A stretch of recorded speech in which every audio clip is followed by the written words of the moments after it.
In the book of Job, chapters 25 to 27, we encounter a profound exchange between Job and his friend Bildad the Shuhite. Bildad begins by declaring, "Dominion and fear belong to him. He makes peace in his high places. Is there any number to his armies? Upon whom does his light not rise?" He asks, how then can man be righteous before God, or how can he be pure who is born of a woman? If even the moon does not shine and the stars are not pure in his sight, how much less man who is a maggot and a son of man who is a worm? Bildad's words highlight the vast gulf between humanity and the majesty of God. He questions whether any human, frail and flawed, could ever be considered righteous in the eyes of the Almighty. Job responds, not with anger, but with deep reflection. How have you helped him who is without power? How have you saved the arm that has no strength? How have you counseled one who has no wisdom?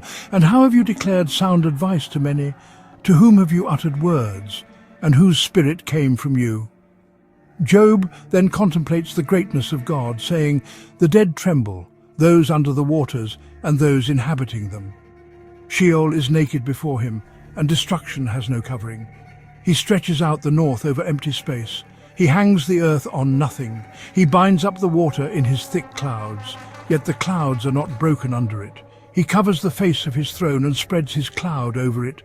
He drew a circular horizon on the face of the waters at the boundary of light and darkness."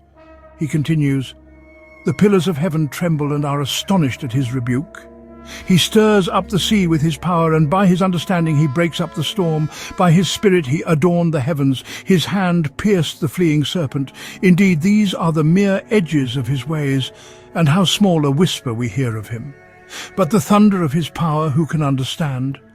Job acknowledges both the mystery and the might of God, recognizing that even the greatest human understanding is only a faint whisper compared to God's power. Yet, Job holds fast to his integrity.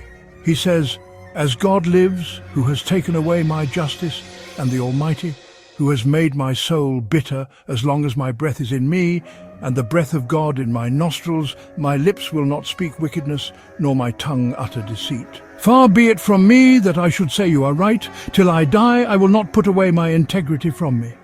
My righteousness I hold fast and will not let it go. My heart shall not reproach me as long as I live." Job stands firm, refusing to admit guilt where there is none. He insists on his innocence, even in the face of suffering and misunderstanding from his friends. He warns of the fate of the wicked, saying, "May my enemy be like the wicked, and he who rises up against me like the unrighteous. For what is the hope of the hypocrite, though he may gain much if God takes away his life? Will God hear his cry when trouble comes upon him?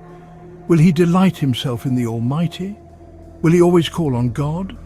Job continues, "I will teach you about the hand of God. What is with the Almighty I will not conceal. Surely all of you have seen it. Why then do you behave with complete nonsense?" He describes the fate that awaits the wicked. "This is the portion of a wicked man with God, and the heritage of oppressors received from the Almighty. If his children are multiplied, it is for the sword, and his offspring shall not be satisfied with bread. Those who survive him shall be buried in death, and their widows shall not weep. Though he heaps up silver like dust and piles up clothing like clay, he may pile it up, but the just will wear it, and the innocent will divide the silver. He builds his house like a moth, like a booth which a watchman makes. The rich man will lie down, but not be gathered up. He opens his eyes, and he is no more. Terrors overtake him like a flood. A tempest steals him away in the night. The east wind carries him away, and he is gone. It sweeps him out of his place.